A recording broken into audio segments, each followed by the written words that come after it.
Homi J ബാബയുടെയും Lal Bahadur ശാസ്ത്രിയുടെയും കഥ പറയുന്ന 5ാം എപ്പിസോഡിലേക്ക് സ്വാഗതം. ഇന്ത്യൻ ആണവ പിതാവായ ഹോമി ജെ ബാബ വിമാനാപകടത്തിൽ കൊല്ലപ്പെടുന്നത് 1966 ജനുവരി 24-നാണ്. അതിന് കൃത്യം 13 ദിവസം മുമ്പാണ് ഇന്ത്യൻ പ്രധാനമന്ത്രി ലാൽ ബഹദൂർ ശാസ്ത്രി കൊല്ലപ്പെടുന്നത്.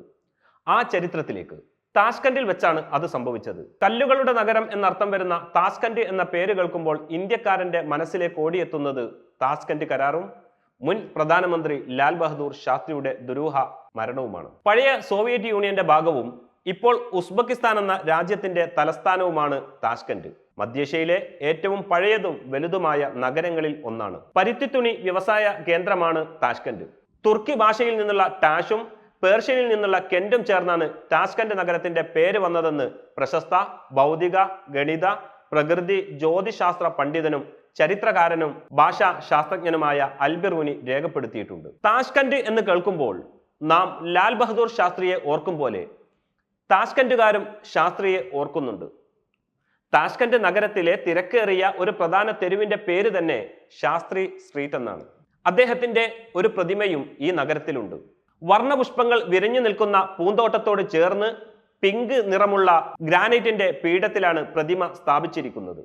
1965 ഇന്ത്യ പാകിസ്ഥാൻ യുദ്ധമാണ് താഷ്കന്റിനെ ഇന്ത്യൻ ചരിത്രത്തിന്റെ ഭാഗമാക്കിയത്. യുദ്ധം അവസാനിപ്പിക്കാൻ യുഎസും USSR ഉൾപ്പെടെയുള്ള രാജ്യങ്ങൾ സമ്മർദ്ദം ചെലുത്തുകയും ഐക്യരാഷ്ട്രസഭ സുരക്ഷാ കൗൺസിൽ പ്രശ്നത്തിൽ ഇടപെടുകയും ചെയ്തു. പിന്നാലെ അന്നത്തെ റഷ്യൻ പ്രധാനമന്ത്രി അലക്സേ കൊസീഗിന്റെ മധ്യസ്ഥതയിൽ ഇന്ത്യൻ പ്രധാനമന്ത്രി ലാൽ ബഹദൂർ ശാസ്ത്രിയും പാക് പ്രസിഡന്റ് അയ്യൂബ് ഖാനും 1966 ജനുവരി 10-ന് താഷ്കന്റിൽ വെച്ച് കരാറിൽ ഒപ്പുവെച്ചു.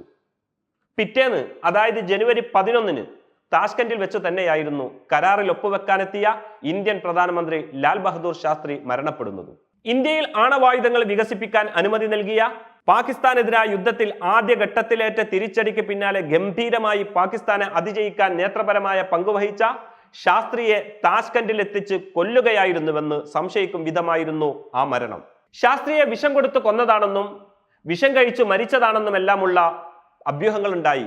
സംശയമുനകൾ പ്രധാനമായും നീണ്ടത് അമേരിക്കൻ ചാരസംഘടനയായ CIA നേരെയായിരുന്നു. എങ്കിലും സോവിയറ്റ് യൂണിയൻ ചാരസംഘടനയായ KGBയും ചൈനയും പാകിസ്ഥാനും വരെ സംഭവത്തിന്റെ പിന്നിൽ സംശയത്തിന്റെ നിഴലിലായി. ഇന്ത്യ പാക് യുദ്ധത്തിനിടെ ചൈന നടത്തിയ പ്രസ്താവനയോട് ശാസ്ത്രി ശക്തമായാണ് പ്രതികരിച്ചത്. ചൈനയുടെ ശത്രുതയ്ക്ക് ഇത് കാരണമായിരുന്നു. KGBയുടെ സഹായത്തോടെ CIA പദ്ധതി നടപ്പിലാക്കി എന്നതുൾപ്പെടെയുള്ള സംശയങ്ങളാണ് പിന്നെയും ജനിച്ചു വന്നത്. ശാസ്ത്രിയുടെ മരണവുമായി ബന്ധപ്പെട്ട് ഉയർന്നു വന്ന ഒരുപാട് ദുരൂഹതകളുണ്ട്.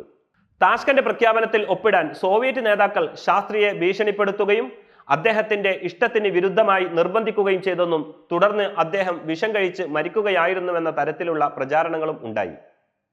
ശാസ്ത്രിയുടെ മുഖത്തും ശരീരത്തിലും അസ്വാഭാവികമായി നീലയും വെള്ളയും പാടുകൾ ഉണ്ടായിരുന്നുവെന്നും അടിവയറ്റിലും കഴുത്തിന്റെ പിൻഭാഗത്തും മുറിഞ്ഞ പാടുകൾ ഉണ്ടായിരുന്നുവെന്നും ശാസ്ത്രിയുടെ ചില കുടുംബാംഗങ്ങളും ആരോപിച്ചു. ശരീരം നീലയായി മാറിയത് വിഷം നൽകിയത് കാരണമാവാമെന്നും ചൂണ്ടിക്കാണിക്കപ്പെട്ടു. ശാസ്ത്രിയുടെ മൃതദേഹം പോസ്റ്റ്മോർട്ടം നടത്തിയില്ല എന്നത് ദുരൂഹത അതുപോലെ തുടരാൻ ഇടയാക്കി. ശാസ്ത്രിയുടെ കുടുംബം ഉൾപ്പെടെ പിന്നീട് പലതവണ അദ്ദേഹത്തിന്റെ മരണത്തെക്കുറിച്ച് വിശദാംശങ്ങൾ ചോദിച്ചെങ്കിലും ഇതിനൊന്നും ഇതുവരെ കൃത്യമായ വിശദീകരണം നൽകിയിട്ടില്ല.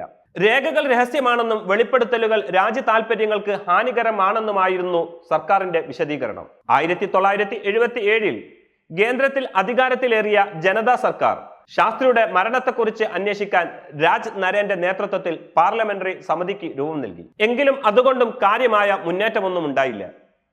ഇതിനിടയിൽ ശാസ്ത്രിയുടെ പേഴ്സണൽ ഫിസിഷ്യനായിരുന്ന ഡോക്ടർ ചുഗും പരിചാരകനായിരുന്ന രാംനാഥും അപകടത്തിൽ കൊല്ലപ്പെട്ടതും ശാസ്ത്രിയുടെ മരണത്തിന് പിന്നിലെ താഷ്കന്റിലുണ്ടായ ചില സംഭവങ്ങളും ഗൂഢാലോചന സിദ്ധാന്തങ്ങൾക്ക് ബലം പകർന്നു. ശാസ്ത്രിയുടെ പേഴ്സണൽ ഫിസിഷ്യനായിരുന്ന ഡോക്ടർ ചുഗും ഭാര്യയും മക്കളും ട്രക്കിടിച്ചു കൊല്ലപ്പെട്ടതും ശാസ്ത്രിയുടെ വീട് സന്ദർശിച്ച പരിചാരകനായ രാംനാഥ് ശാസ്ത്രിയുടെ മരണവുമായി ബന്ധപ്പെട്ട ചില സ്ഫോടനാത്മകമായ വിവരങ്ങൾ തന്റെ പക്കലുണ്ടെന്നും അത് പാർലമെന്ററി സമിതിയെ കണ്ട് വെളിപ്പെടുത്തുമെന്നും ശാസ്ത്രിയുടെ ഭാര്യയോട് പറഞ്ഞിരുന്നു.